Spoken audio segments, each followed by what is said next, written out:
feel like there's a wave of content creators that are coming along now, and they've seen people like you, they've seen people like me, and they want to do the same because they want followers or they want money, not because they're passionate about fitness or the gym. Yeah. A lot of them aren't even into the gym. That most common mistake is your reaction to when you have periods of imperfection. No one is going to be perfect all the time, but if you go 500 over your calories for the day and your reaction is to think that you've ruined everything and you may as well binge all weekend, that's when you actually lose progress. Sean Casey on the podcast. What is going on? I'm great.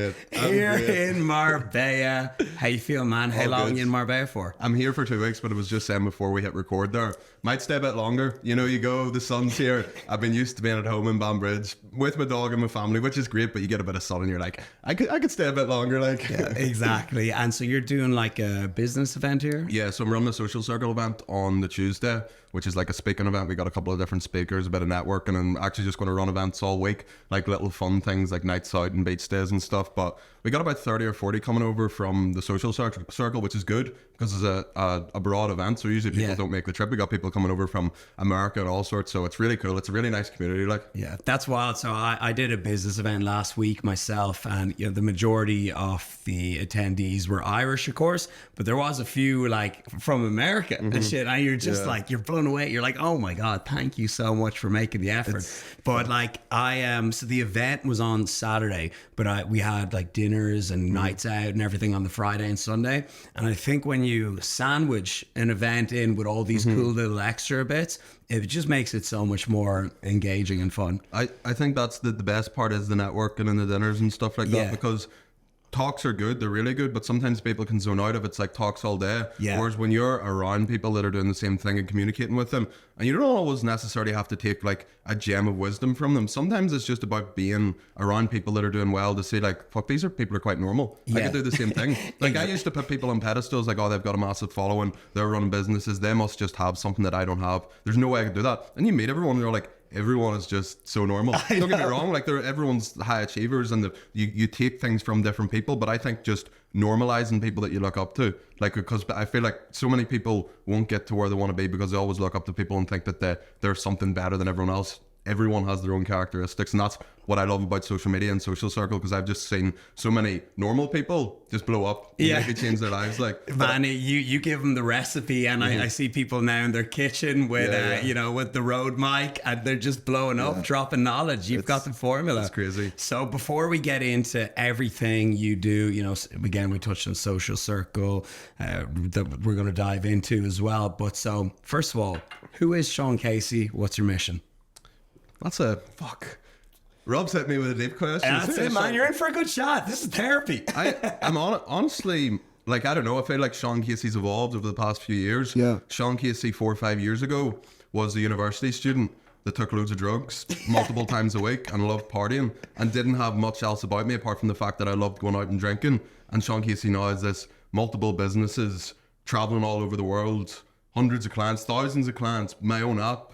Millions, 6 million followers across my socials. So when I said out loud, like, then you're like, whoa, this is a bit mad, but it's just happened gradually, and it's happened. It's been like a natural progression. But my lifestyle has changed, but I feel like as I've changed and as I've evolved, the person that I am in terms of someone that just loves the crack and is quite laid back. I'm so laid back. Some people say, if you're, what is it? If you're any more laid back, you'd be lying on the ground. Yeah, something like that.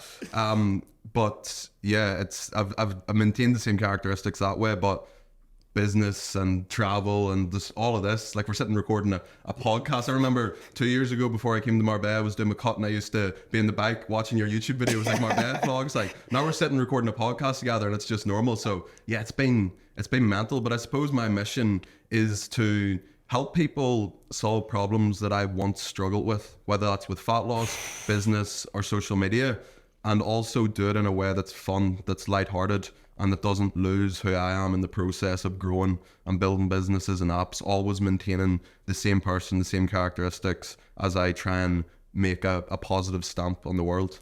Mate, that was a bang on answer. There you go, man. There's gonna be clips all day. But look, I love that, and so many people, they're struggling with what to make content with. You know, what do I talk about?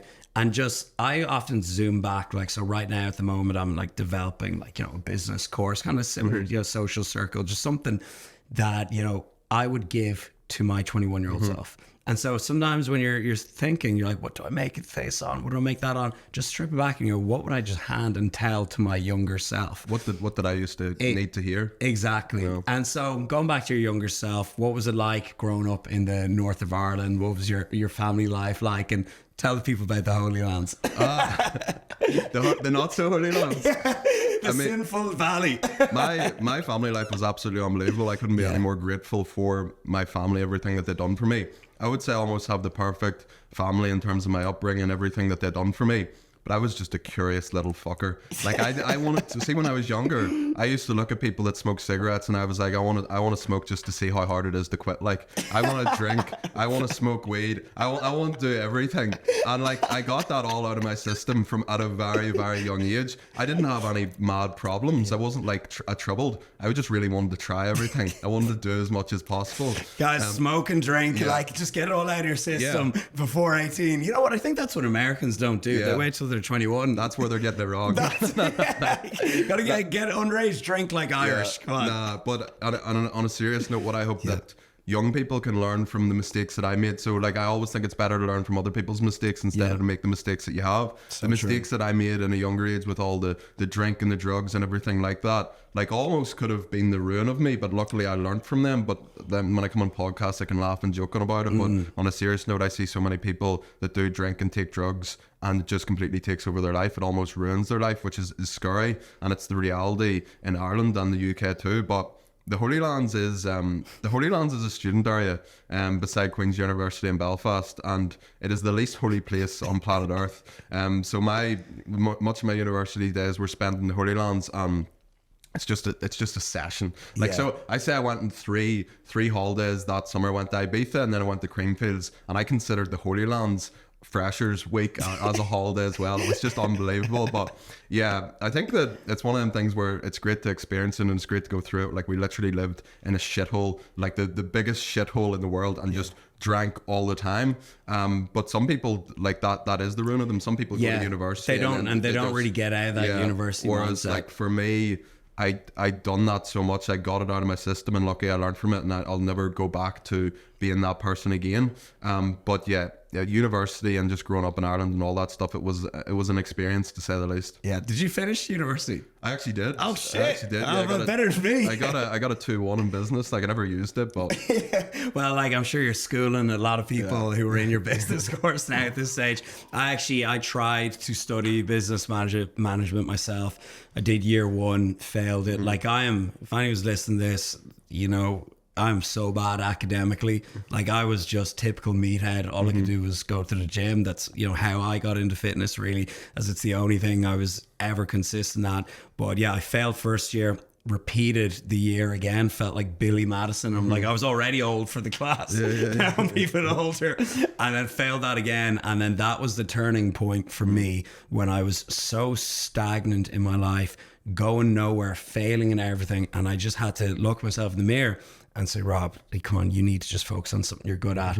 Okay, we know what it is. It's the gym. It's the only thing you can be consistent at. How do you make a living out of bicep curls? And I made it work because I had no other option. But what was the turning point for you?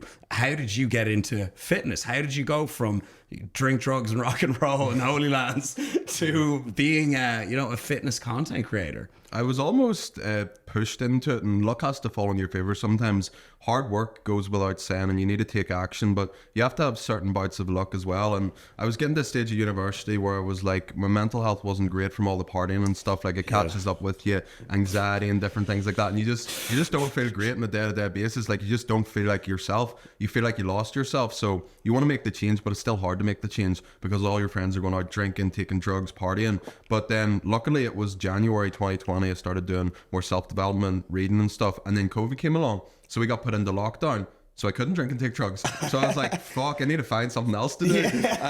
So no fun when you're locked in the house, you know. So I started reading, and then I decided, right, I'm gonna make a YouTube channel. I want to make a YouTube channel, make a video on fat loss for people in my local area, friends and family. Shared that to my personal Facebook. That was May 2020, and then from there I was just addicted to this process of creating content. I love creating content. A lot of people hate creating content. It's my favorite thing to do. I love sitting down, thinking of a piece of content, bring it to life, adding my personality into it, posting the video. I love editing the video too. I love adding zooms to emphasize certain points. I love the full process of it. I love the creative process. And then I love when you post that video and you say you sat in your kitchen table and created this video, posted it online, and you're seeing your audience come to life saying how much, oh, that really makes sense now, that helps so much. Or sometimes it's just said that was funny. You got a laugh of it. Maybe they're having a bit of a shit day, they've seen your video to give them a laugh. So the full process of content creation, a lot of people complain about it and say, oh, I don't want to make videos, I don't want to do this. I love every single part of it, and that's why I've done so well. So certain bouts of luck with getting pushed into lockdown and then getting onto TikTok early and blowing up and stuff like that. But I think the ultimate thing is a passion for something and a love for it, which leads to hard work and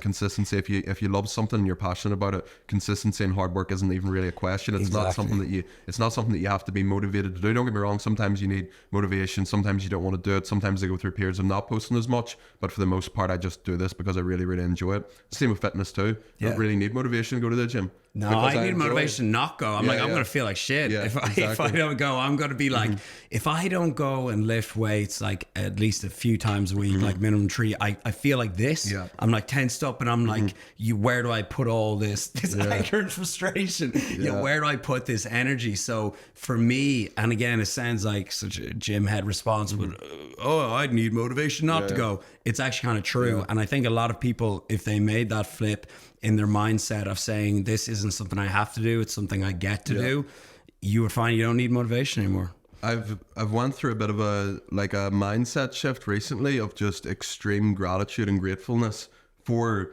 being able to, like, simple things. Like I used to, like, don't get me wrong, I want my business to do well. I want to grow my business. I want to make more money. I want to grow my following.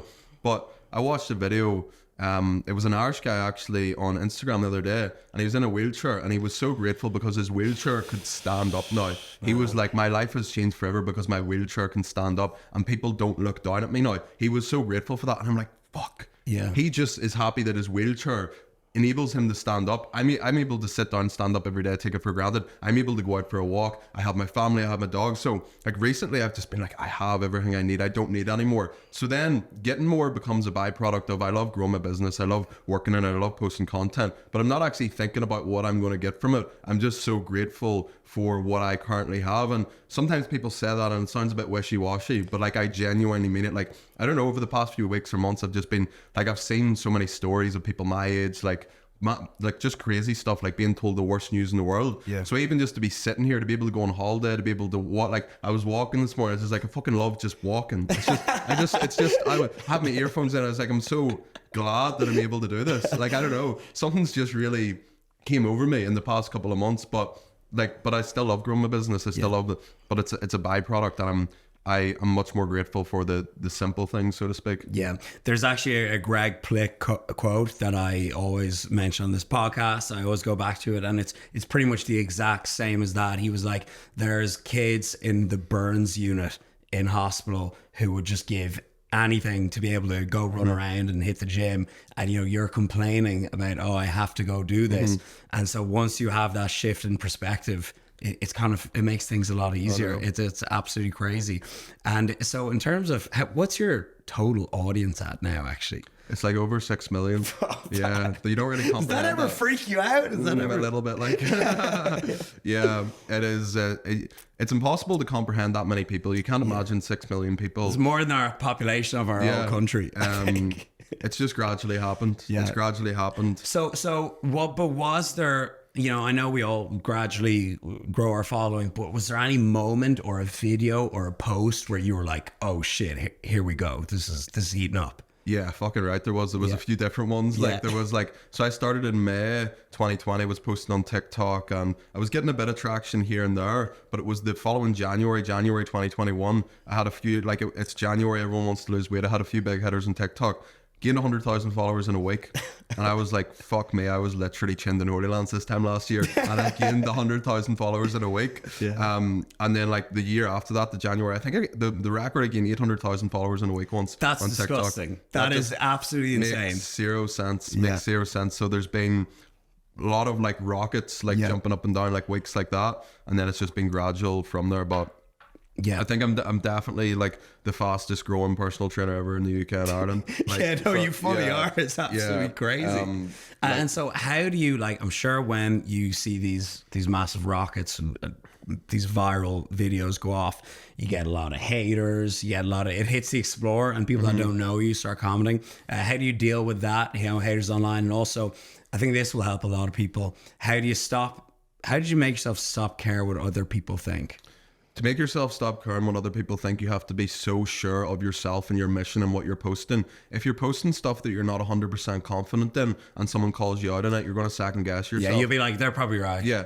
Sometimes people get hate and criticism, and sometimes I've got criticism that's actually just been constructive criticism, especially with my recipes. I'm not a cook. Some of my recipes have made mistakes, especially at the start. The chicken's overcooked. You're not meant to do that with the pasta. If I said it, every single person here's a hater. Like, fuck them. I would have never got better at cooking and making food. But at the same time, sometimes people are just being mean and nasty for no reason at all. Yeah. They're just vile people online. And for that, you just have to be sure of what you're posting. You have to be sure of yourself. So then no one can really say anything that's going to offend you or annoy you. But you're human. You care what other people think. You care what other people think too. So you just have to get on with it sometimes. Yeah, I love that thing about constructive criticism. It's so easy to just call everyone a hater. Yeah, but too many people do that a bit too too much. many people. There's one comment, there's a few in particular. I think it was like around maybe 2017, 2018 when I started getting a little bit of success, and I was like partying in Ibiza too much. I was like, going too long without uploading,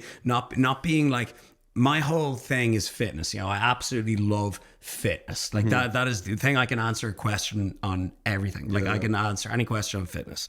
And I was just partying too much and not being true to myself. And there was a comment that was like, hey Rob, I'm starting to not recognize you. You're starting to lose yourself a little bit. You need to get back to doing what you do best, which is, teaching people about training nutrition.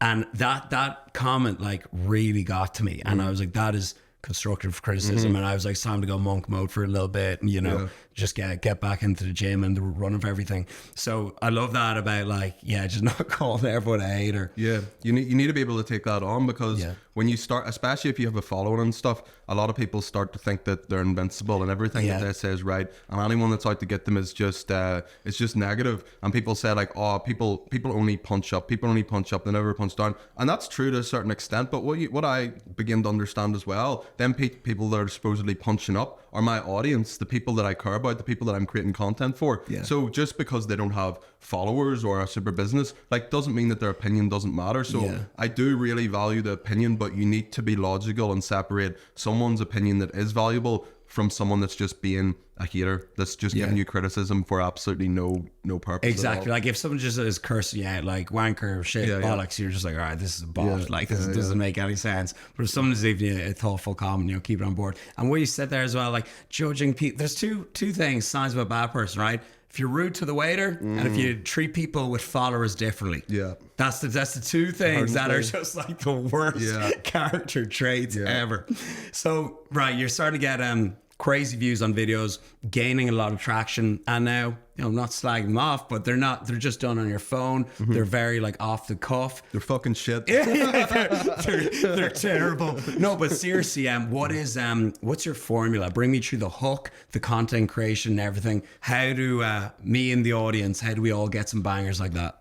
It firstly stems from being really, really good and knowledgeable in what you do. I feel like there's a wave of content creators that are coming along now, and they've seen people like you, they've seen people like me, and they want to do the same because they want followers or they want money, not because they're passionate about fitness or the gym. A lot of them aren't even into the gym that much, but they're just like a trend that people jump on. Yeah, they're just creating content. So firstly, you need to be really knowledgeable in what you do. You need to understand the nuances of what you're talking about, so you can actually hold, like, if someone challenges you on something, you're going to be able to hold a conversation about it. But then, of course, you need to structure your content in a way, like, there's a lot of really smart people and their content shit, because the first 3 seconds of your video, you need to say something that captures people's attention and makes them want to stay.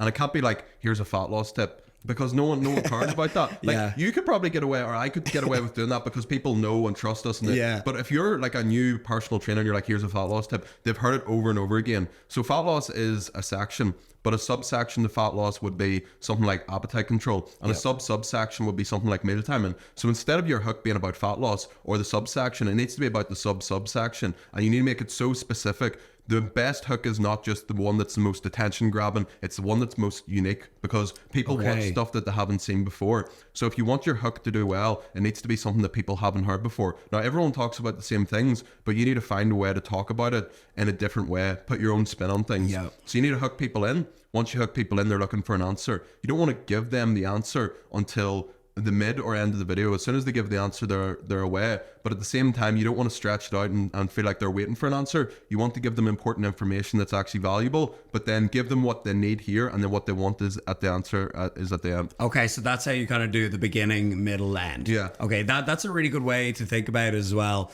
Like not putting the answer at the very last minute. It's just going to piss people off, but of course not giving it away. If people watch a video for longer, does that like put it on the Explore more? If you think about it this way, what do social media platforms want? They want people to spend time on their app. They don't care if people are just liking and then scrolling off. So the way in which videos get pushed is by watch time. You need people to watch as much of your video as possible, watching from the start to the end. Like, share, saves, they don't matter that much. It's watch time that matters for social media views and for your videos to get pushed out. Okay, right, because I knew that was true with YouTube. You're literally paid on not views, you're paid on watch time. So if you've like podcasts, like kill it on YouTube because people are watching for 3 hours. I don't imagine Joe Rogan's revenue on YouTube. It's probably like the highest there is. But like, so you can have a video. That's why you don't get paid much for shorts on YouTube. If you have like a short with 1 million views, it doesn't actually get that much. So I knew that was true for YouTube, but I actually didn't know that for short form content. So that's very interesting. And in terms of video ideas, what is your process on brainstorming and coming up on video ideas? Because this is something I struggle with as well. What I try to do is like, I'll look at, my last 100 pieces of content. I'll just literally click like sort from top. You have your top 10 and then do more of them. But that can get a little bit repetitive. So what's your process for coming up with new ideas as well? See, have you ever tried to sit down and come up with video ideas? It doesn't work. Like you just sit down with a notepad and you'll just fucking stare at it for hours on end. I've got a notes on my iPhone. It'll be like 2 o'clock in the morning. I'll be like, I don't sleep at 2. Why am I saying that? I sleep at about half 11, 12. But regardless, I'll be falling asleep just about to sleep. Content idea. Fucking need to get up, jot this down. So it's notes on your iPhone. They come to you at the most random times. Jot them down and then go from there. Say if you just try and sit down and come up with content ideas, it never ever works. So they come to you at the most bizarre times. And then often I'll just walk around my kitchen and then set a camera down and just hit record and go. I often don't plan. I don't script content. I don't plan it that much. But I've done it for so long that I can almost get away with doing that. But definitely to start notes on your iPhone and like a rough structure with it. Okay, nice. I like that simple approach. I thought you were going to like give something mad. There's no mad approach for that. There's no mad. It's just... it's repetition and getting good at what you do. Like I just recorded a video yesterday and I was just like, oh yeah, I'll talk about that and just hit record. I actually got a mate to record it for me. I just record this. And then I don't know what I'm going to say until I hit record. Okay, nice. Because I was going to ask, do you ever script videos? Never, but I think a lot of people should. A lot of people benefit from scripting, but I think that your personality and there's a lot more depth to your content if you can just sit down and talk from the heart instead of scripting. A lot of people sound quite robotic when they script. Yeah, that actually kind of happened to me yesterday. I was recording videos just outside in the back garden, and there was one I scripted it totally. And now I watched it back and it was just so robotic, no flair. And sometimes you throw in these random funny bits that only just come to you. But if you stick to script, you're like, oh, I can't go off this. And it ends up just sounding a little bit robotic. So I think the best thing to do is just speak about a topic and maybe have some bullet points to hit. Bullet points and record too much rather than too little oftentimes, right? See, when I have a 1.5 video, I have 30 minutes of footage. I just let it roll the full time, and then I'll cut that 30 minutes down to 4 or 5, and then be like, right, I said that there, and then I sort of repeated it there. You want the most amount of information in the least amount of time possible. So if you say something there and then said it in a different way there, that's basically unnecessary information taking up time in your video. So I'll cut that out, but I always say too much rather than too little, so then I can cut out and change the order of it so it works well. Okay, very nice. And now, so in terms of actually growing a following, subscribers, getting the audience up, what is the most important factor there? Because I notice as well, and I used to be kind of against this, but then you changed my mind on this. You're like, hey, you openly say follow for more in the videos. I used to be kind of against that. Does that really work? What's your best tips on actually growing followers? Yeah, that definitely, not views, like followers. That definitely converts the most amount of people. So there's that, and then there's just creating quality content that people really, really connect with. It's probably the best way, but a subtle CTA that the thing is, CTAs can be what I describe as stingy. They're not providing any value. A CTA is a call to action. They're not providing value. And sometimes when someone does a CTA, you're a bit like, that just sort of ruined your video. Yeah. Whereas like I'll usually add a bit of humor and personality to my CTAs. So I'm like, if you want to be a bit less fat without hating your life, hit the follow, join the movement. So it's like, it's fun to listen to. Whereas a lot of people are like, hey, make sure to hit follow for more content. Like you're like, oh, fuck up, mate, would you? So like, there's a way in which to do it, but they definitely do make a massive, massive difference. There's no doubt about that. For sure. And so I actually got this question, and they're like, hey, I'd like to hear your take on it. Is there any way to get big in the fitness industry nowadays without like going all in on social media? To be honest, my answer was not really. I don't have a way to do it because that's all I know. I'm sure there's probably ways in which that you can go about growing a fitness business, but in my opinion, it's not going to be as fun. You're going to have to cold DM lots of people and run ads and stuff. Whereas like, say if you... I've never ran an ad. No, neither have I. Say if you're passionate about your message. Successfully anyways. I paid this guy to like fair, 10 grand to do it, and I got no returns. I did do ads a few years ago and I just didn't see the hype. I was like, why? I could just do like organic and get 10 times more and not have to pay for it. Exactly.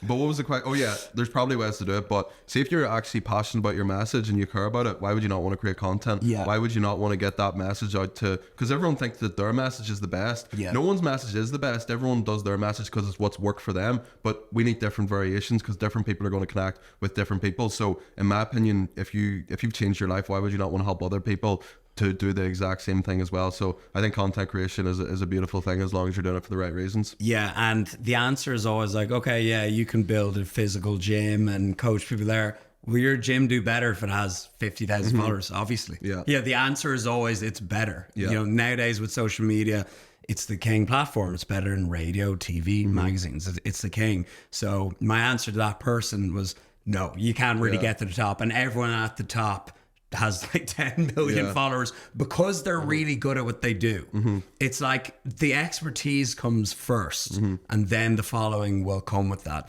Another one I always say, like, the way like footballers or athletes or something, they have like 15 million followers or something. It's because they're really good at the thing. Exactly. It's not because they're really good at social media. So instead, like, become really good at the thing instead, and then the rest will come. A lot of people skip that step. A lot of people want the followers, and they forget that in order to gain the followers, you actually have to be good at what you do. They're like, what's wrong with my hook, or what's wrong with my CTA? Mate, you're literally just shit. You done your PT qualification like 2 weeks ago, like, and you think that you're going to be unreal from the start, but at the same time, embrace shitness. Embrace that you're going to be bad at something at the start, because the only way that you're going to get better at something is through repetition. That's the only way. Like, I was shit at the start, but I just kept going and going and going. A lot of people aren't amazing content creators after like 2 or 3 months, and they're like, oh, I'm just going to give up.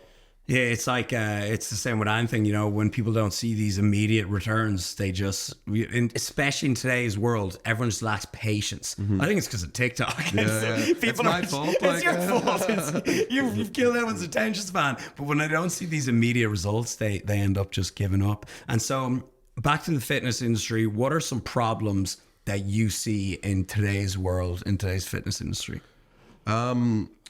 People that are too stuck in their own ways and have a definite answer for everything, for everyone. Think that one person should do the same diet or the same approach. The answer with nearly every single fitness question should always be, it depends. Should I do intermittent fasting? It depends. Should I track my calories? It depends. Should I follow keto? It depends. Some people might do keto because they've got epilepsy and then that can help them with it. Some people genuinely like it. The answer to almost everything is usually it depends. And don't get me wrong, you have to have bias towards something. For me, I got a bias towards calorie tracking. I got a bias towards resistance training. Calorie tracking, resistance training, and steps. I think that's the best way for the majority of people. I just dropped a reel on that. Like my top three. I think we come from the same camp.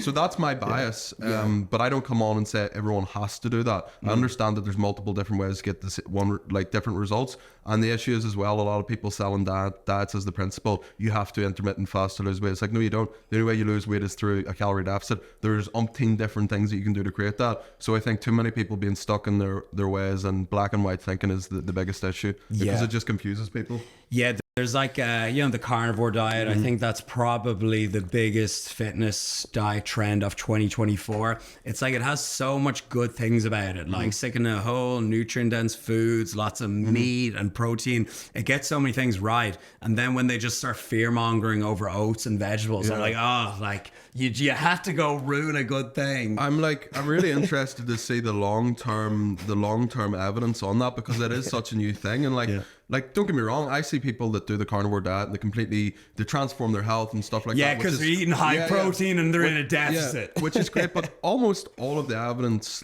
points towards eating plenty of color, eating fiber, eating protein, and just not being silly, having balance with it. And even there was your guy, the Carnivore MD, who was full carnivore, and then he changed up, started introducing carbs and stuff, even though he read a book about how you shouldn't do that, and then he was all always having these health issues. So super interesting to see in the next few years. But if someone does a carnivore diet, it works for them, you're running the risk of potential long-term effects, but it's going to be better than the standard diet, most likely. But I just think for the most part, if people can just apply a bit of common sense and have some balance, it's going to be a much better way to go about the full situation. Yeah. What do you think about veganism? I don't mind veganism. I couldn't do a vegan diet myself personally. And I think a lot of people that do the vegan diet start to lack nutrients in terms of protein, but there's certain people that are like beasts on the vegan diet. Yeah, but they're the genetic outliers. But there was your guy that went in Joe Rogan and he rinsed your other guy. Did you ever see that? Which episode was it? Was the Game Changers one. He actually he won that argument. But I think the vegan diet can be done wrong. Lots of diets can be done wrong. It can also be done right. Like there's some of my clients and stuff like that are vegan. So I'm very much each to their own. Find a diet that works for you, and as long as you can sustain that long term, and as long as you need a lot more knowledge to successfully do a vegan diet, get the nutrients and get the protein and stuff like that. But if you can do that, I have no issue with it. Yeah, I've had a few vegan clients before, and the things that I just do straight away, I'm like, okay, as long as you're hitting your calories and macros, that's absolutely fine. Let's perhaps get a vegan protein powder in there to make things a little bit easier. Let's have some B vitamins, whatever kind of else you need to supplement things. And when you kind of just tick all the boxes, then it's fine. And that's it. And so you've got the social circle, which is your kind of social media business coaching in a way. And then what are the other projects that you've got? I've got Glean App, which is my brand new app. So I built it from scratch about a year ago. Me and Evan Daly went in a business together to do that. So it's basically everything that I talk about in social media put into one place. It's a really, really cool app, really cool community. We had our first in-person meetup a few weeks ago in Bray, actually, which is a lovely spot. I'd never actually been. Bray, Marbella. Basically the same thing. Choose your fighter. But yeah, so that's going absolutely unbelievable. And then I've got 4 recipe ebooks. I've done I went through the rankings. I've done in-person coaching, one-on-one online coaching, group coaching, and then I launched my own app. I've done recipe ebooks. I've done the social circle. I've done one-on-one business coaching. So I probably had about 8 or 9 businesses in total, but I've got 3 main active ones at the minute. Okay, so wait, what are the 3? You got Glean, social circle, and ebooks. Oh, the ebooks, yeah, of course. Yeah, that's actually what I started out on in my whole fitness journey. I made a website on WordPress. Got some graphic designer in Brazil to design it for me. And then I put 2 ebooks on it, and they were about, I think you could buy both of them for 30 euro, and then individually one for 20 euro each. So I was like, package deal, get the 30.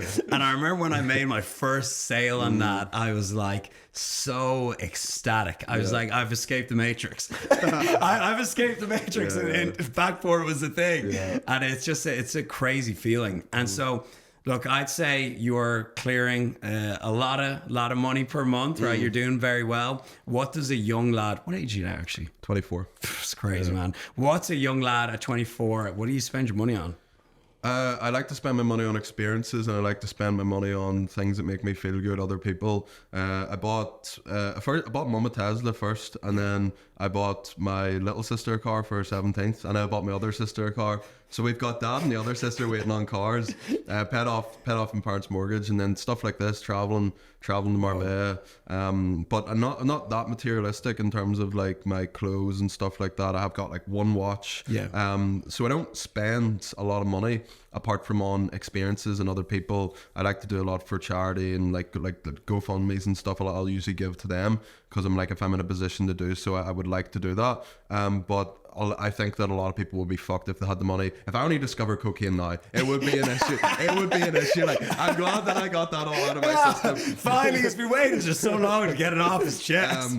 But no, on a serious note, I just couldn't afford enough of it back in the day. So, but if I was taking it now, I'd be fucked. Like, so thankfully, not cocaine. Yeah, just other people experiences. And I think it's just nice to be in a position where you never have to worry about money, but at the same time you don't let it go to your head too much. And like I'll get into property and different bits and pieces like that too, because I want to set myself up. Like social media, everything's going well at the minute, but you're at the mercy of the algorithm, and like I could get cancelled next week. Like you never know. Exactly.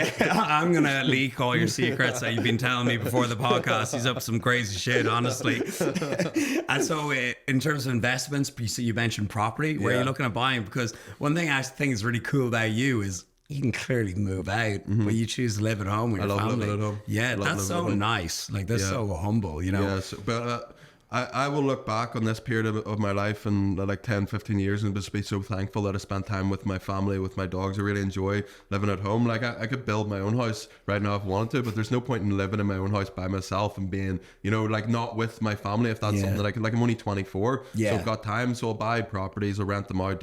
I got like I'm not that like super interested in property, but I'm like if I can move money into that, so then I can set myself up for the future for if everything does go wrong. You know what I mean? I'm being smart with it. There's no point in me spending all this money now on unnecessary stuff when I can use this to set myself up for life. So then I've got a safety net, so then I can genuinely just do whatever I enjoy, but I'll always run like my social media, fitness. I'll always do what I'm doing at the minute in terms of work because I love it, but at the same time I'm not going to be reliant on it. Like if everything went wrong tomorrow, then I'm like, oh, I'm fucked. So like I'm being very smart with my money. I'm not spending a lot of it apart from on stuff that I really want to spend on, and then I'm spending the rest on just setting myself up for life basically. Nice. There's a villa beside me if you want to be my neighbor. you want to renovate. Honestly, man, I will. I'm not even joking.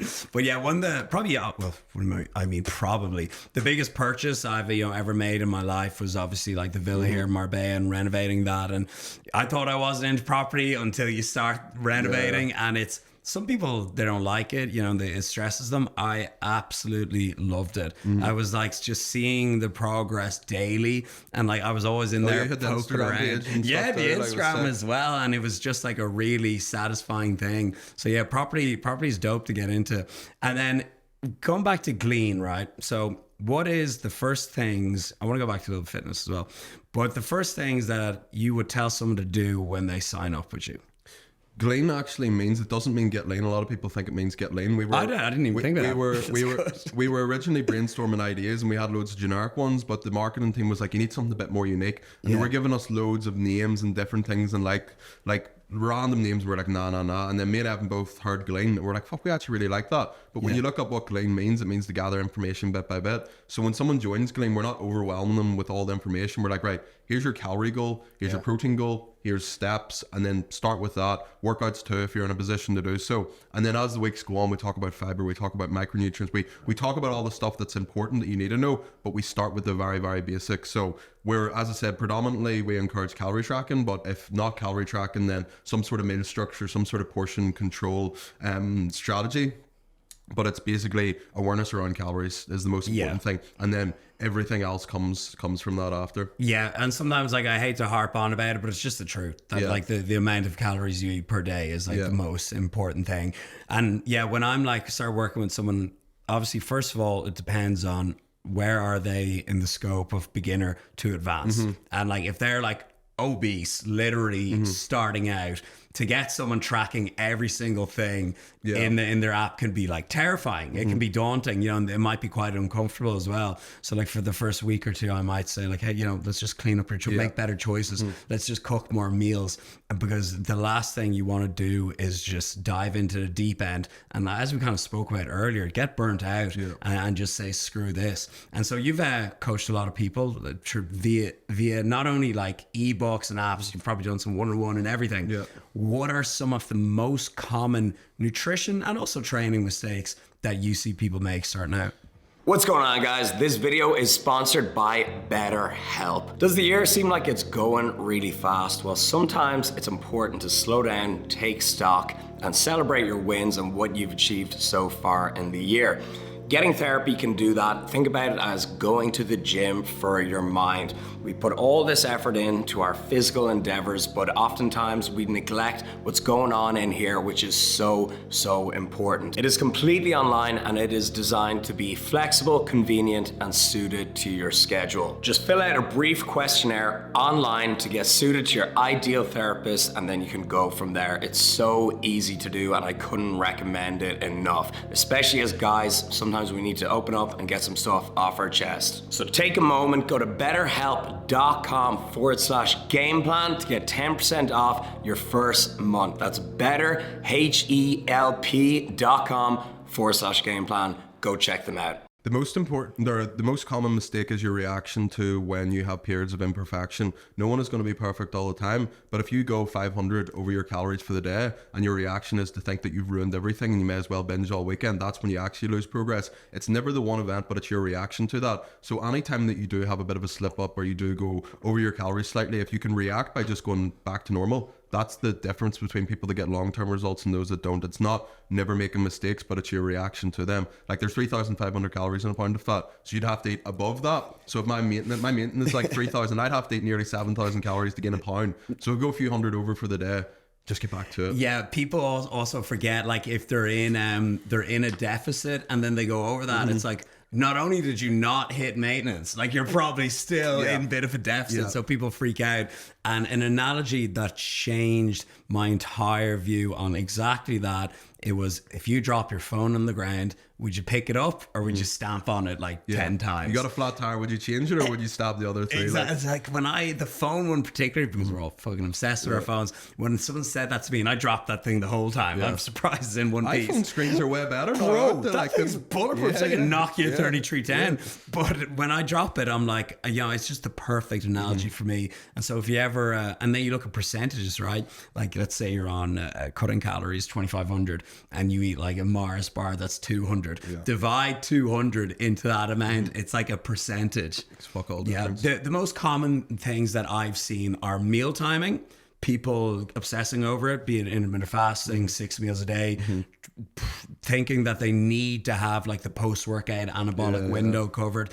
Just people stressing about meal timing so much. And that was me when I was like a college student. I'd be like prepping all my meals, like 6 a day, going into college with them. This is before I dropped out. Like, I remember one day I even brought like a protein shake in and it spilt all over my books. And I was like, I have to do it. It's freaking just making my life miserable over the clock, being a slave to the clock.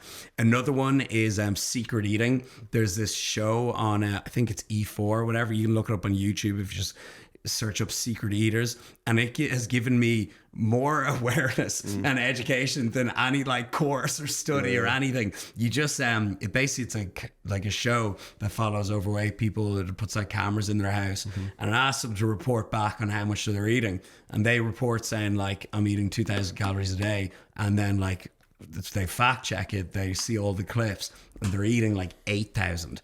So people, even when they hire a coach and they check in with you, you're like, you always know when there's something up. You know, people are just not being honest with themselves. And sometimes they're not even doing it on purpose. They're just like, a lot of people that struggle to lose weight underestimate how many calories they're eating, and people that struggle to gain weight overestimate how many calories they're eating, because genetically everyone's different. Like, it does come down to calories in, calories out, but genetics play a part in your appetite and how much you actually want to eat. So that's it's usually not to do with metabolism, it's more to do with your genetics and how hungry you are. But people they massively underestimate how many calories they're actually eating. And the same when you do start tracking, you don't have to track for life, but it just brings so much awareness to it. So one thing I had, like, I do a little bit of one-on-one clients still, usually take on maybe like 20 guys, every couple of months.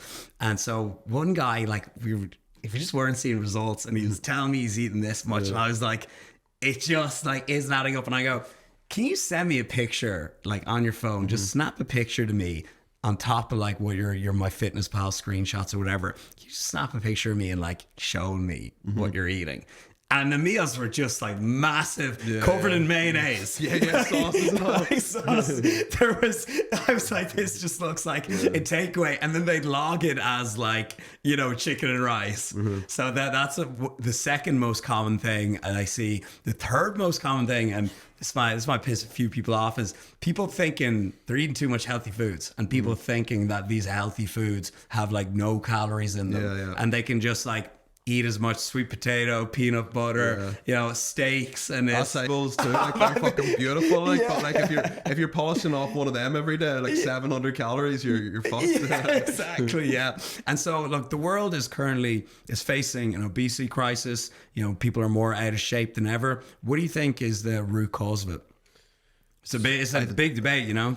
I think it's way too nuanced to say that there's one thing that's the root cause. There's going to be a lot of determinant factors. The accessibility to food is a massive one. If you wanted to overeat 100 years ago, it would be very hard because you only had access to certain foods. But if you want to overeat now, you can order Uber Eats and all that stuff. So the accessibility to food means that people are more like at the end of the day, obesity is caused by people consuming too many calories. That is not a debate, but the debate is what's causing people to consume too many calories. And I think a lot of it is the accessibility to a lot of highly processed, ultra-processed foods. Ultra-processed foods in moderation are completely fine. They're not harmful. But when that makes up the majority of your diet, you're going to be consuming way too many calories. But then there's genetics as well. There's mental health. There's how people cope with trauma. There's like so much factors that goes into why someone is obese. The house that they were born into.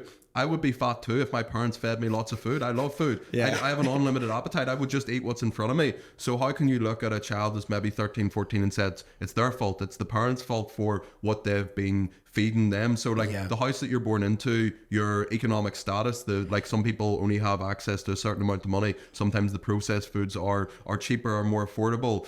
Again, you could probably find healthy foods that are cheap as well, but some people they don't have much knowledge in nutrition. They're just going with what's cheap. So economic status, mental health, like there I could probably list about 10 or 20. There's hundreds of things that go into the obesity epidemic, but we just need to look at what's driving people to consume more calories than they burn. Yeah, all those things I fully agree with. I think if I had to choose one, which like there isn't one, but if I think the biggest factor is what you mentioned first, and it's just the availability of highly palatable foods. And so I think it was like Leigh Norton who said that's what he thinks as well.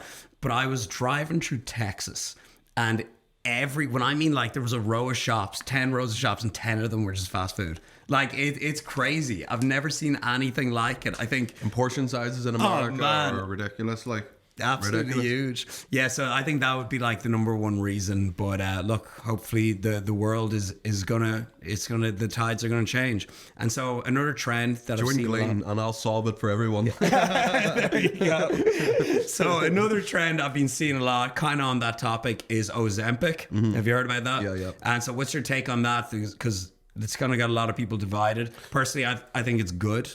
So I think that Ozempic is good for people that really, really need it. I don't think that Ozempic should be taken before a holiday or before you've tried everything else. Ozempic is for them genetic outliers that really struggle with appetite. They've maybe already lost 50 kg, and from losing 50 kg, they have another 40 kg to lose, but they feel how you or me feel if we just done a photo shoot. Like that level of leanness, shreddedness, appetite, completely up. So that's the way you need to think about it. They've lost 50 kg, they've got 40 left to lose, and they feel like someone that's absolutely shredded in terms of their appetite and how much they want to eat. So something like Ozempic or a different weight loss drug can help them control their appetite so that they can sustain a calorie deficit. It's not a magical solution just to lose weight, and I think that a lot of people are abusing it. It's a drug that's used for diabetics as well. A lot of them don't have access to it because there's too many people that don't really, really need it. So a lot of people say, weight loss drugs are cheating or they're bad. They're not. They're for people that really need them, because obesity is complex, and there is a lot of people that have lost lots of weight and they still have more to lose, and medical intervention can be helpful, and it's not useful to shame these people. But at the same time, we need to understand that this is not a weight loss drug that's just to be taken by every Tom, Dick and Harry. Bodybuilders. But as soon as bodybuilders, us meatheads, get our hands on it, we're like, for God's sake, why'd you have to ruin it for everyone, guys? You don't need it before you go to Marbella. But I'm actually all for it. I watched Chris Williamson and Johan Harry or something. They did like a full episode on it. And it's just a tool. And I think if it helps people control their appetite like, and yeah, there may be some side effects, but the side effects are a lot better than the effects of being obese. And that's the thing, like, it can come with nasty side effects as well. So like the side effects are better than dying early from obesity or all the harmful effects to obesity. But if you're someone that has a little bit of weight to lose, the side effects are not worth taking it. So like everything, my favorite word is nuance. It's nuanced, and usually it depends. Yeah. So talk to me about body image. I know you've done a few posts recently on that. What is your own body image like, and what would your advice be to someone struggling with their body image? My own body image at the minute is actually great. Like, I've went through stages of like getting super shredded. Like when I originally done like my first ever cut, like I just knew about a calorie deficit, and like I was like, I'm just gonna stay in this. This is sick. Like look at the shape that I'm getting in. And I just stayed in a calorie deficit for like ages because I didn't know any different, and I was getting results. I got absolutely shredded, and then I got used to get shredded every summer. Even like 2 years ago when I was coming to Marbella, I would have got really lean for it. But what we need to understand is, for certain personal trainers, that can actually be a good thing to do, because this is what I was talking about. Different people have different audiences that are interested in different things. Yeah. So I actually think our audience is quite different. Yeah. Like when you actually break it down. Yeah. But go on. Some people doing like a photo shoot or getting super lean or something like that can have a benefit, because that's their audience, that's their lifestyle, and that's what they're really into. But for me, my audience is mostly sort of 30 to 60-year-old, predominantly women, people that have jumped from, That's interesting. I was about to ask that. What's the percentage people breakdown? that jump from, it's like 60-40. It's not anything That's a lot, you know? But people that have jumped from that to that their whole life, and they get absolutely nothing by watching me do a photo shoot prep or get super shredded. So for me, getting really lean has no positives to my business or my social media or anything. And if anything, people like someone that's a bit more relatable, maybe has a slight bit more body fat. Yeah. And I'm really happy with the shape I'm in. I'm 92 kg, and I'm like I would be shredded at 86, 87, and I'm only sitting a few kg above that. So my main focus is on what my body can do. I train a lot of CrossFit, which I used to slag up, but I fucking love it now. Yeah. I really enjoy CrossFit. I enjoy trying to get fitter, trying to get stronger, all that stuff. So for me, shifting the focus from what my body looks like to what it can do really helped me. But I don't come on and shit on people because they want to do a photo shoot, or because they want to get like most of my, like I'm living with Owen at the minute, who's literally only after doing a photo shoot. His appetite's up the left. Like I think he's doing a 10,000 calorie challenge today. I'll make these back up. I'm like, lad, you should have watched my videos, but yeah, I'm friends with lots of bodybuilders and people, so I'm not going to shit on people that get super lean, but I'm just really happy that I don't feel like I have to do that anymore. And I like getting a little bit lean. Like I'd like to be slightly leaner than I am at the minute. Because I like around your face too. It's not just about your body. I'm like, the same. See if I gain too much body fat. Yeah. Like I don't like how I look. Sometimes I watch old videos back and I'm like, fuck, you took the bulk too far. So there's a happy medium with it. I'm not like anti like getting lean, but I'm not going to sacrifice the quality of my life to get super shredded. Yeah, totally. When I've got like, someone sign up and I'm chatting to them and we're setting some goals, I'm like, all right, here's this sweet spot that we need to get to. It's easy for you to answer like, oh, I want to be 8%. But I'm like, you need to get somewhere that you feel good at, that you can sustain like most of the time, majority of the time, and that you perform good at as well. You can still lift heavy in the gym and still have great sessions. So they're kind of like the 3 boxes I tend to aim for, which for guys is usually around, I won't even say 10, I'll say like between 11 to maybe 15%. But like what we were saying with the, maybe 10, 15. But like what we were saying with the demographics, my audience is 96% male. 96, that's fun. It's great, but it's so good because like in terms of getting clients and everything. So I can spot if someone follows me if they walk down the street. They're wearing Alphalete, they've got a fade, and they're like pretty jacked. And they're Irish. So I kind of give my advice. I've got one for you in a minute. My advice is a little bit more tough love, and that's just like our different approaches. So kind of like with your demographic, you need to keep in mind who you're speaking to. And so what is your advice for somebody that is struggling with their body image?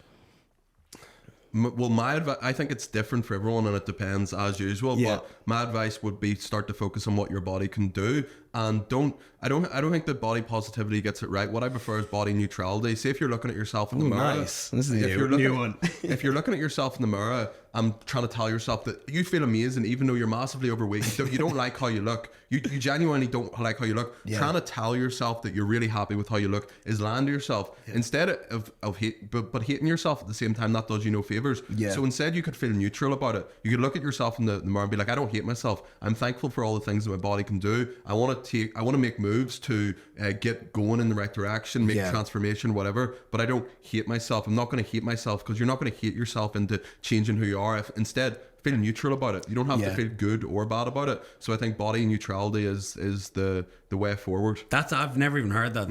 That's a Sean Casey classic right there, and that's so true. And I relate to that from a productivity standpoint. On a day when I'm not productive enough, I fucking hate myself. I'm shouting in the mirror, and I'm like, oh my fucking, you need to be doing more, Rob. Everyone's counting on you. You've got to do this. And then like I take a step back and I'm like, well, this isn't making me more productive. If anything, I'm exerting more energy on it. So it's the exact same with your fitness. Hating on yourself and shouting at yourself in the mirrors, squishing your fat and everything, going nuts. It's not going to help your progress. So take a step back, take a calmer approach, and understand, all right, this is where I'm at and this is where I'm going, and separate those two.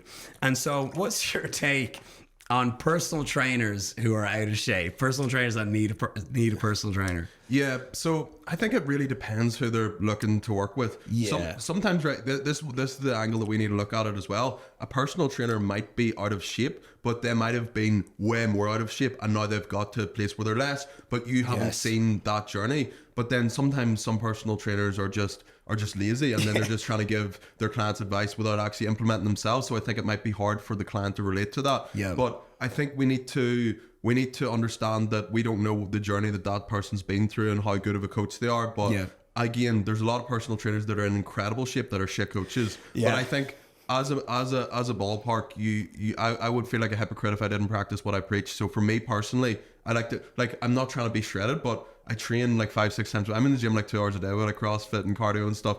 So I train a lot. I'm very active. I live a really good lifestyle because that's what I try and encourage for my clients. And I'm really, really happy with my shape. So I wouldn't, I would feel like a hypocrite personally, but I understand that it's different for everyone, and some people have got to that stage of their journey, or maybe whatever, and they're still a good coach. So try not to judge people too much. And as a whole, I try and focus on myself, but I will, if I'm just talking about myself personally instead of talking about someone else, I like to stay in relatively good shape when I'm trying to coach other people to do the same. I'm like, how could I stand on my soapbox and be all holier than thou when I'm just not following it myself? I just you wouldn't have the confidence to do it, you completely lack it. And so what's a day-to-day life look for you? Because you mentioned training for 2 hours there. That's more than me. There's always more stuff to do with CrossFit. I started doing a little bit of high rocks recently. Actually, we should go do a session. It's right there. Fucking killer. Absolutely love it. I always come away with it. One, you have a great pump. You're lifting weights. You're doing something that's close to bodybuilding, and you just feel good. You have that sweat on. So we'll do a little class this weekend. Sounds good. But so what's a day-to-day life look like for you? What time do you wake up at? So I usually get up about 7 or 8. It just depends. It depends on the day. I'll walk my dog. I'll reply. What's the dog's name again? Yeah. So we've got Photo's the little one that I walk, and then we've got Oshin, the most human dog names ever. But I'll walk my dog. That gets me set up for the day. I need a walk first thing in the morning. I'll try and work while I'm walking. So if I'm replying to people, doing different bits and pieces.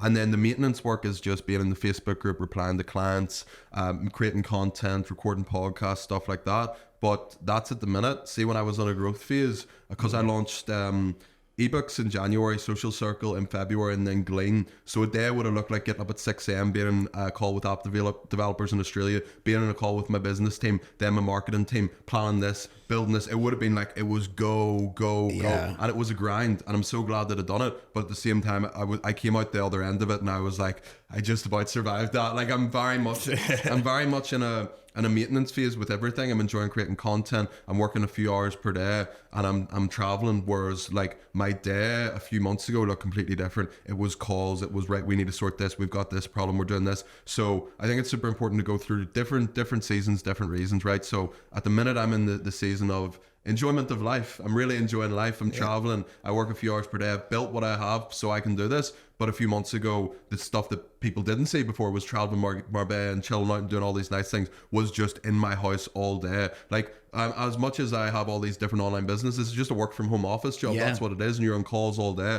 So it depends on the time of the year and what I've got going on. And it varies massively. I could be working 14 hours a day or I could be working 1. It's always different.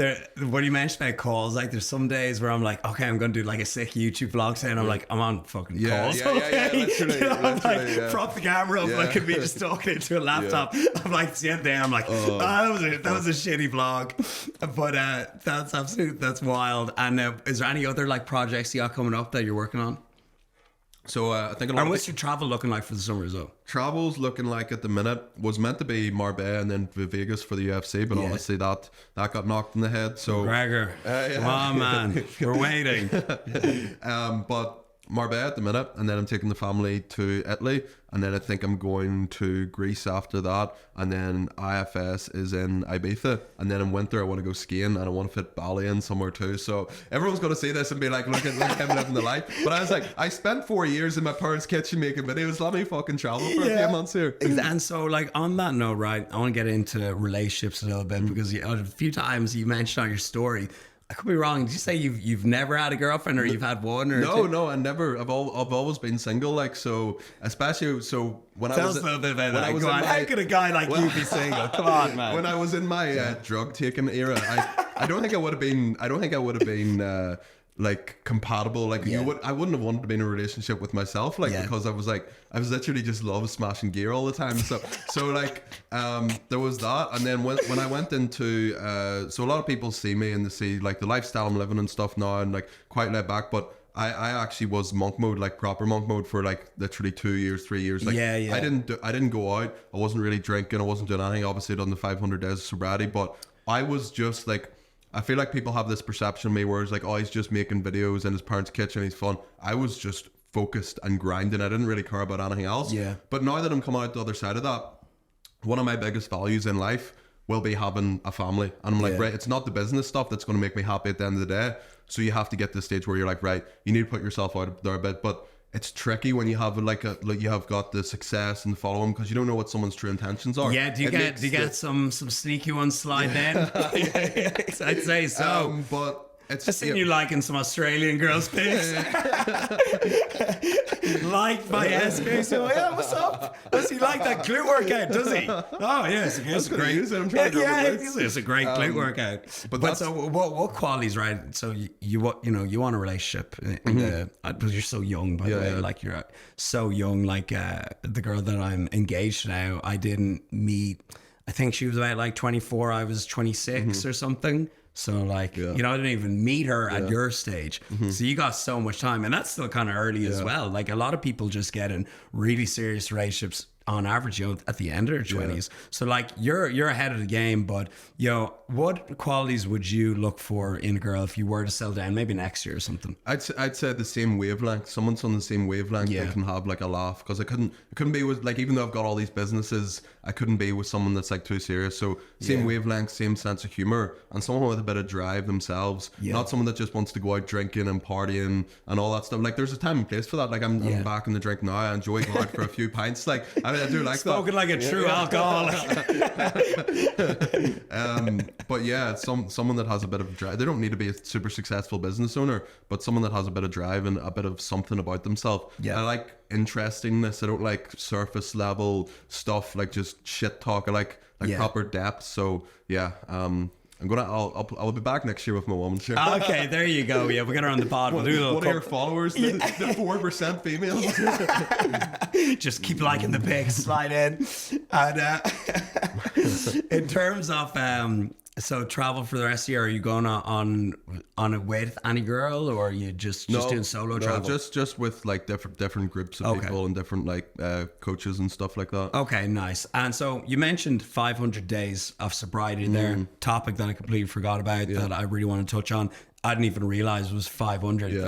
That's extreme. So first of all, like, why did you start that, and what did you gain from it? Because I think a lot of people, especially Irish people, could do with some time off. Yeah, so I felt like the only reason that I'll do something is because the positives outweigh the negatives. So for me, my alcohol consumption, the negatives start outweighing the positives. I done a period of time, like I probably done about 6 or 7 months off it just by accident with lockdown and stuff like that, and then I built my my following and the fitness account. So when I went back to drink, I was chasing the dragon because I wasn't taking drugs anymore. So it was like I'm like, oh, I'm not drunk because I was chasing the feeling that I used to get from drugs. Yeah. So I just kept blacking out. Every time I went out, it was like blacking out. I used to wake up the next day. People on Instagram would be sending me photos of me with like my top inside out the wrong way around. It was all like, you were some crack last night. And I was like, I'm actually paying money here to remember about 10 minutes of my life and then be filled with anxiety the next day. So I was like, yeah, I went on one night in particular. It was Boxing Night. And this was 2020, must have been the end of 2022. And I just got so fucked up that like I blacked out, and I went out in Uri, and like they wouldn't even let me in anywhere. And I had millions of followers, and I was walking around the streets like everyone was coming up. Was that Sean Casey? My mates were like, no, it just looks like him. It's just so yeah, that's one thing as well that like fears me up so much is one, the blackouts. Like how terrifying when you actually say it, put it on paper, like waking up the following day not having an out-of-body experience, like literally not remember anything. Never mind if you're someone that is a public figure essentially that gets recognized a lot. Like that's so fearful. Yeah, so the negatives were outweighing the positives, so I wanted to commit to a year off it. I feel like if I had just said I'm going to go off the drink for a while, I wouldn't have done it. So I put a post on social media, like I'm going to do the year off it. Yeah. Productivity went through the roof. Businesses went through the roof. I remembered everything. I remembered all the conversations. It was so good. It was so good in that way. But I've got to this stage now where I'm back drinking and I enjoy having a few pints and having the crack. And I was so hyper aware and used to being sober that when I have a few drinks now, I really feel it. I'm not like I need more. I'm not chasing the dragon anymore because I've been so used to being sober. So I think that I'm really careful with how I talk about it because a lot of people go off the drink and they should never ever go back to it. A lot of people are alcoholics genetically, but for me personally, and I want to emphasize so importantly that this is for me personally, going off, spend a period of time off the drink really improved my relationship with it. It made me more hyper aware of how it affects me, and I'm really enjoying. And I'll just say it open and honestly, I'm really enjoying it. I've been out 5 or 6 times. I've had a few pints. I'm usually in bed by 12. To be fair, last Saturday, we didn't get bed till like 4 in the morning. Like that was a bit of a reveal. But I still remember everything. Yeah. But yeah, enjoying being back. But I think that there's a lot of people that just shouldn't drink at all. That definitely shouldn't drink again. And that's why I'm so careful with how I talk about it online. But I do think my relationships with it is much better. But if I ever find myself blackout drunk again or making them mistakes again, I have promised that like I will go back off it. Okay. But really big fan of Guinness now. I never liked Guinness. I love a few Guinness. The Guinness is shite out here in Marbella. Yeah, it's usually shite everywhere but Ireland. But I've like, it loosens me out, and like as much as you shouldn't use alcohol as like a form of escapism. I hate when people say that. I'm like, as if it doesn't feel good to have a few drinks with your friends. And here's the thing. Say when you're a business owner, it's very hard to switch off. You're always thinking about work. When you're out for a few drinks, you're having a few drinks, you're doing it in moderation, it does allow you to switch off. And as long as you're not like trapped, like you're pure depressed and you're drinking every night to escape from that, if you're doing it once a week or a couple of times a month, I don't see it as an issue. But it's a delicate subject because a lot of people, everyone, again, it just falls back to, and this is my main thing, everyone's different. Everyone is affected differently by different things. So for me, going back to drinking alcohol I've had a lot of positive effects from it. I've enjoyed myself. I enjoy a good night out. Maybe we'll get a wee ripper here. That's what I'm edging towards. That's what I'm like, come on, man, what's your plans this weekend? But I'm the same. I think the sweet spot is like maybe, see, I did about this time last year, I was competing, so I did like 4 months off it. Same effects as you, productivity, everything just skyrockets. But then there's sometimes in summer in Marbella when it's like 30 degrees, you're with all your friends, your family, you're on the beach, and I'm like, I do not regret this. You know, I am like choosing this. Then there's some times in Dublin when it's like freezing cold, I'm in the dark, shivering over a pint, and I'm like, this ain't it. So I think the sweet spot for a lot of people is like maybe twice a month. And the odd time maybe do like 3 months off, or maybe do the entire month off, or else drink to the experience. So you might do 3 months off it, but then you might have a wedding and then a stag where you're drinking multiple times within the space of a week. So I think it's about drinking when it's something that adds to that night or that event. Okay. And so I have two more questions to finish things off. And so one of them is, what is the hardest thing you've done in life on this journey from the Holy Lands to where you're sitting right now? What's been the most difficult part? What's been the most difficult part? I think it is the like that monk mode of like just sacrificing and not doing anything, not going out. A lot of alone time, a lot of time alone. I'm quite an extrovert. I like being surrounded by people, and there was a period of a couple of years where I just wasn't surrounded by people that much. Yeah. But I'd done that for the benefit of my future self, for the businesses and stuff that I built. So that was really, really difficult to do that. So that was probably the hardest thing that I've done. But in like there's been multiple things in terms of building and scaling a business and all that stuff. It's all difficult, but I'm passionate about, so I don't even think about the difficulties with it. There's been lots of different like road bumps and stuff like that, but I just get on with it. Yeah. And so I remember my kind of version of that was like 2014, 15, 16. Well, I was broke. I couldn't go out. But like, I just, I kind of not cut off all my friends. I don't want to say that because I still have my oldest friends to this day. But I did just 3 years where I was like, I have to like make this fitness thing work or I'm just going to be absolutely screwed. And then so on a more positive note, what's been like the best part of the journey? The best part of the journey is that definitely giving back to people, buying my mum the car, paying the mortgage, being able to, like, I just love that. It feels so cool. And for me, I always looked at people that were super successful and thought that I couldn't do that. I thought that they had something that I didn't. So to be in the position now to have all that and be able to give back to people, that's definitely the coolest thing. And to have built things without having to sacrifice my morals or ethics, and seeing how much it helps change people's life. It's like we done that in-person meetup and hearing the stories firsthand from people in the app. That's the best. It was like I was literally nearly in tears. I was like, it's so cool. I've started crying before. So I'm so grateful for the business, but I'm more happy with the way in which I built it. Awesome. Sean, you're a credit to yourself. You're an amazing young man. Tell people where they can find you, as if they haven't already. Just search Sean Casey. I'll come up. TikTok, Instagram, Facebook, SKC Fitness. There we go, man. I'm looking forward to the Marbella Ripper. That's a wrap.